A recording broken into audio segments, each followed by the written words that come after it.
Aksioni i Inspektoriatit Urbanistik ndër Timor Kombëtar ka rinisur këto të hënë në një nga zonat më të populluara të kryeqytetit.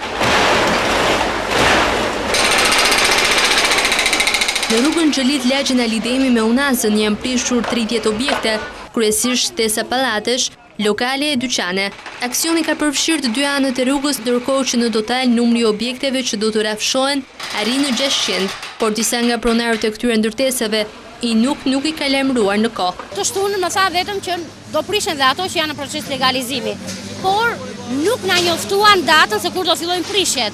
Të paktën na kishin sjell një letër që mos të dëmtoheshin gjithë materialet që janë miliona lekë. Pritet për një investim deri në 100 milion lekë. Drejtues të nuk thanë se të gjitha subjektet janë lajmëruar 2 ditë më parë, sipas rregullores, dhe të gjithë kanë pasur mundësi për të shpëtuar investimin e tyre.